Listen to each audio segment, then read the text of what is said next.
Apart from crashing, of course, the thing most riders fear is having their bike stolen. Today we're going to check out this super affordable and easy to use motion detector bike alarm. So if you're thinking about getting an alarm for your bike, this video might help you decide.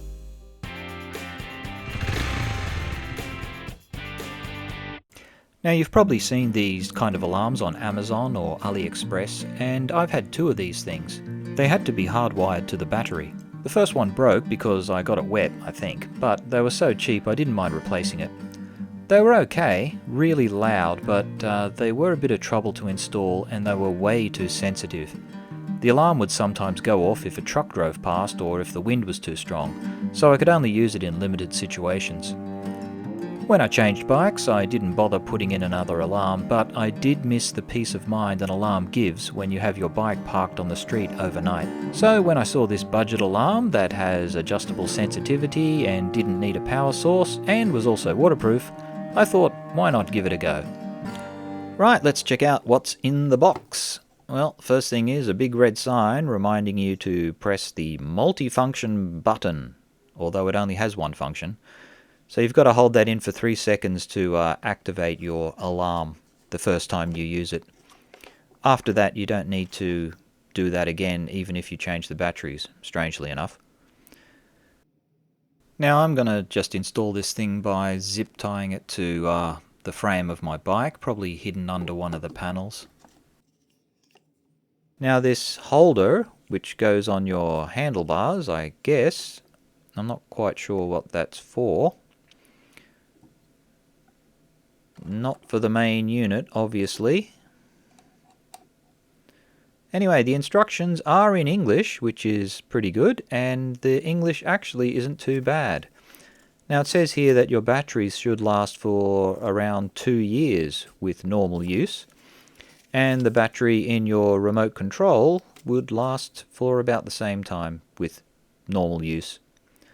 And this holder was actually for the remote control, so it just clicks in here nicely, which I guess is a pretty good idea, so you can just keep that on your bike and just pop it off when you're using it, so you don't have to carry it around on your keys or something, because it is a little bit bulky.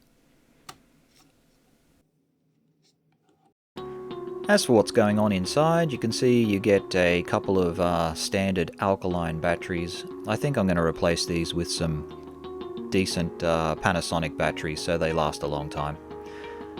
What else? We can see there's a switch. That's pretty easy to figure out. I can see a capacitor there. And this black thing, I guess, is a transistor. It's got 3 legs. But it also might be the motion detector, because motion detectors look a bit like this. They basically have a spring on the outside and then a wire on the inside, so whenever something moves, the wire on the inside touches the spring and sets off the switch. But if you look over here down the bottom, there's also a springy looking thing which also might be the motion detector. Anyway, any electronics experts out there, please make a comment and fix up my mistakes. Now you can see it does have this orange seal around the outside, so I think it is pretty waterproof. And it was very difficult to open up, so when you're going to change your batteries, you're going to need a very strong screwdriver. Okay, I'll quickly take you through how you set the alarm. Now we'll start with the sensitivity setting.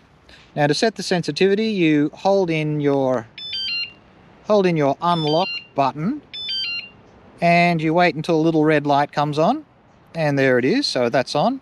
Now you're in setting mode. So you can set the sensitivity by hitting the lock button, sorry. There you can see. So you can see the tone is slowly going up.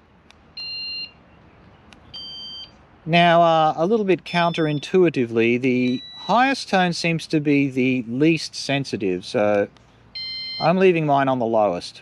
So once you've chosen your sensitivity level, just hit the unlock button once more, and you're out of set mode. And now you've got your sensitivity set. Now, as for the tone of your alarm, you've got 3 to choose from.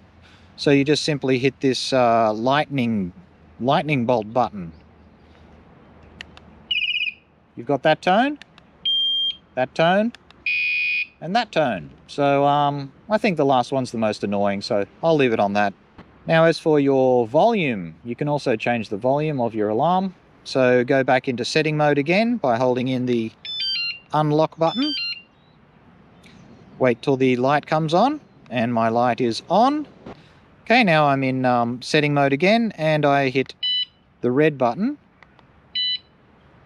And I can see that the volume is changing. So you've got 3 levels of volume you can choose from. Middle, and that's the lowest. I'm going to leave mine on the highest. So once you've set your volume level, once again, hit the unlock button, and you're back out of setting mode. And that's pretty much all the settings. So the bottom line is, if you are looking for a budget-friendly alarm for your bike, I think this is definitely worth considering. I've been using it a few weeks now and I'm pretty happy with it. If you're like me and you've got your bike parked outside overnight, it's nice to know that anyone who touches your bike is going to get a big surprise. Anyway, if you're interested in budget accessories for your bike or whatever's going on in Japan, please consider subscribing. As always, any comments, questions or insults are always welcome. Till next time, thanks for watching.